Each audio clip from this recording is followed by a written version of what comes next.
It's been a long time coming. For his team, for his girlfriend Carrie Symonds, and for the man himself. Boris Johnson's dream fulfilled. He's our new Prime Minister. Good afternoon.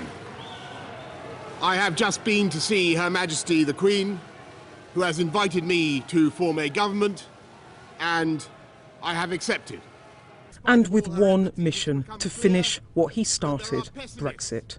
The people who bet against Britain are going to lose their shirts because we're going to restore trust in our democracy. And we're going to fulfill the repeated promises of Parliament to the people and come out of the EU on October the 31st, no ifs or buts. And we will do a new deal, a better deal. He won the referendum, but he broke the country and his party. Now his chance to fix it. I have every confidence that in 99 days' time we will have cracked it. But you know what? We aren't going to wait 99 days because the British people have had enough of waiting. The time has come to act, to take decisions, to give strong leadership and to change this country for the better. He wants a deal but is willing to leave without one. It is of course vital at the same time that we prepare for the remote possibility that Brussels refuses any further to negotiate. And we are forced to come out with no deal, not because we want that outcome, of course not, but because it is only common sense to prepare. A preemptive strike on Europe, but he knows it's his job on the line too. I will take personal responsibility for the change I want to see. Never mind the backstop, the buck stops here. A domestic agenda sketched. My job is to make your streets safer. And we're going to go in with another 20,000 police on the streets. My job is to make sure you don't have to wait 3 weeks to see your GP.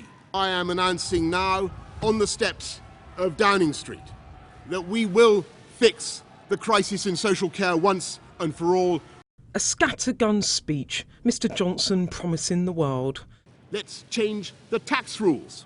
Let's promote the welfare of animals, cut CO2 and tackle climate change and produce green jobs for the next generation. Peddling optimism to the very end. No one in the last few centuries has succeeded in betting against the pluck and nerve and ambition of this country. They will not succeed today. We, in this government, will work flat out to give this country the leadership it deserves. And that work begins now. Thank you very much.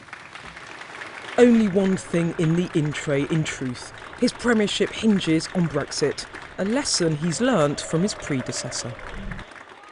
Earlier today, she faced the Commons for the final time, Mr. Johnson conspicuous by his absence. Theresa May has felt the weight of responsibility, a public servant to the end. That duty to serve my constituents will remain my greatest motivation.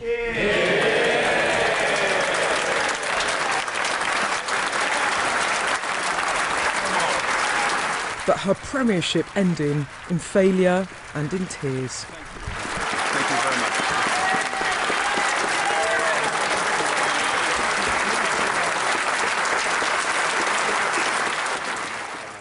She lost the support of her party, but one man has never left her side.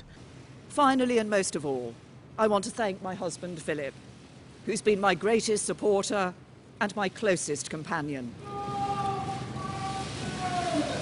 That wasn't me. I think the answer to that is I think not.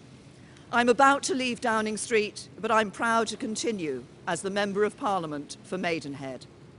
I will continue to do all I can to serve the national interest and play my part in making our United Kingdom a great country with a great future, a country that truly works for everyone. As she leaves office, most of her cabinet go in with her. Some of them unwilling to serve in a Johnson government, but most simply not invited.